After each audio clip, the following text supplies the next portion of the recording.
I treated cannabis so differently because I had so much of it, right? I'd have like pounds under my bed. I'd wake up, grab nugs. I'd have concentrates. I had everything. You had no limitation. Yeah, you had no limitation. Endless supply. Exactly.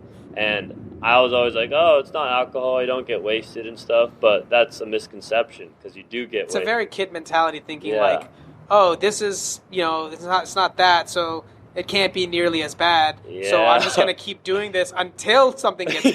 Yeah, exactly. And then I'll reassess whether this is good or bad for me. And that's how everyone thinks. I was like that. Yeah. I was a grown adult. I was and like you that. know what? The corporations use that for, like, against us because they're like, yo, this is grown organically, man. You can't overdose. Yeah. Like, you're not All gonna the die. like the stoners that talk about like, oh, weed's so natural, bro. Weed have not been natural since like I don't know. It hasn't been natural. It's been genetically modified and indoor grown for like I think 15 years. And the people now. that actually say like, oh, well, it's a plant. Cocaine's a fucking plant, dumbass. So it's like everything comes from a fucking plant, you idiot. Like that's not the justified argument. Yeah, so it's just a dumb excuse to like make people smoke more. I'm not gonna lie, I've been the dumbass. I did the excuse No, too. We same. all have justified it to Yeah. ourselves to make us feel like what we're doing is okay. Exactly, Right? man. And it's the corporations want you to think that way. And another lie they tell you is it's medical. Like, oh, it's medical use. It's like this is helping you, and it's true. Like every great lie has some truth to it. Like cancer patients, people with leukemia, yeah, they need insane dosages of THC. And I actually watched a documentary called Weedakit, and it explains it really well. And it's like done by Vice. The reporter is he's interviewing a I think 6-year-old girl that has leukemia. She's taking like large dosages of THC, and for her, it's healing her. It's helping her with her cancer, right? But he's just a normal recreational user, and he takes that same dose. And guess what happens to him?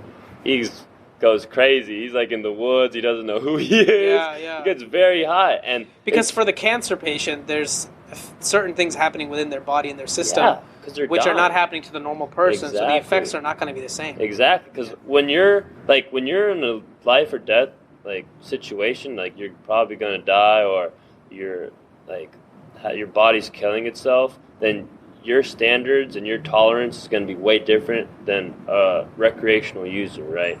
And they use it as growing medical marijuana, but now if you look at the market, you go to the dispo, you're not gonna see many cancer patients. You're gonna see mostly recreational users using the products that cancer patients are supposed to use because it's medical marijuana. So that's why it sucks because people are like, with the med cards and everything, they're making excuses like, oh, I have sleep issues, oh, I, have headaches throughout the day, and they're taking the dosages that were engineered towards cancer, dying people, and they're taking it themselves, and then they wonder why they're greening out, why they're having psychosis, because they're taking like, you get what I'm saying? Like they're taking something that's literally made for dying people, and then the industry knows that. They made it for them, and they're like, okay, let's use it as an excuse. Let's broaden our market. Let's let recreational users use it. Maybe get them addicted, get them buying more and more, and let's just keep expanding. Because at the end of the day, it's all about money, right? It's always all. They don't want to just sell to cancer patients. They want to sell to everyone.